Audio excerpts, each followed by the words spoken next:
Sonequa.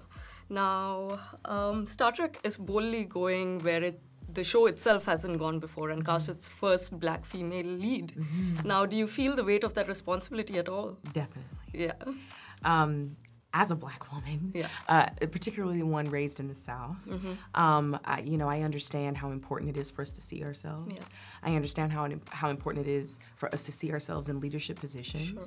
and for Star Trek to continue its legacy of universality and of this diversity that is so ingrained in our world in the future that we don't have to even discuss it. I'm so humbled and honored to be a part of the conversation, to be a part of what I like to call art activism. Okay. You know, that's inspired by my mentor, actually.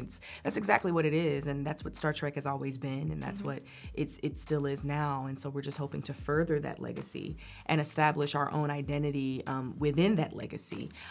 So it's a really beautiful thing. I've been very impressed. I was very impressed from the very beginning that was the plan, was to have a black woman lead the show, and everyone was so adamant about it, and that really, really touched me on a deep level. And so to be able to be, that person sort of standing on the shoulders of Michelle and Kate Mulgrew, all the people who, were in, were those part of that picture of diversity that Star Trek has always had is tremendous. What can you tell us about Michael Burnham, the character? Michael Burnham is a very strong yet troubled woman, which I love. I love how my character has been written.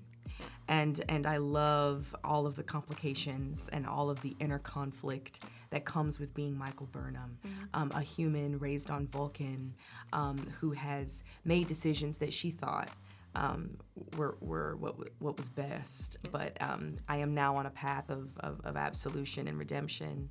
So it's really deep, rich stuff that's challenging. We've seen two close relatives of Spock on the show so far. There's Michael Burnham herself, and there's Sarek. Do you think we'll ever see Spock in the show? Now that we also have a second season coming, do you think that's a possibility? We love the family unit of Sarek and Burnham and Amanda, and obviously Spock is a giant component of that. We are certainly open to the idea that Spock could eventually enter our particular Discovery universe. At the moment, though, we're really focused on these new characters and making sure that the audience gets invested in this ensemble and in the journeys of all of these characters. So the last thing we'd ever want to do is suddenly when you bring Spock in, making it maybe more about Spock, but also just from the fans' perspective, I don't know yet whether or not there's a giant appetite for it, because it was pulled off brilliantly by Leonard Nimoy and by Zachary Quinto as well, who just did an incredible job. I mean, that's lightning in a bottle right there. So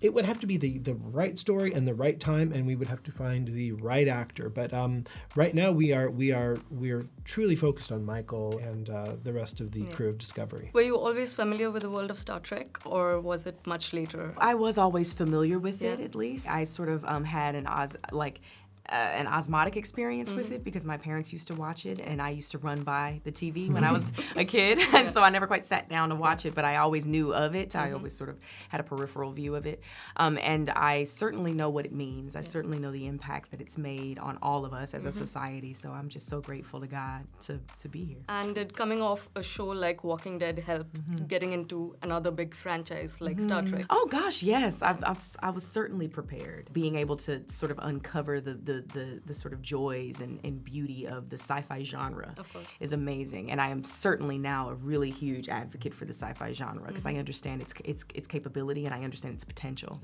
So that's probably the biggest thing, is being able to be a part of such a rich story that reaches the masses in that genre.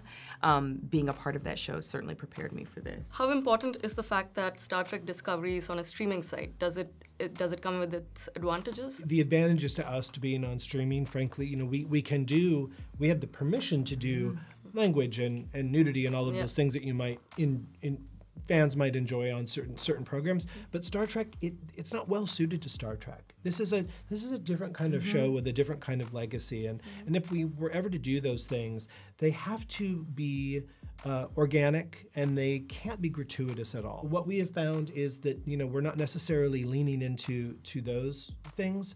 I think the big advantage of being on a streaming service is the ability to tell very serialized stories and the ability to tell stories and present characters that you might not always see on broadcast television. It's a real place for flawed characters, and that's been wonderful for us.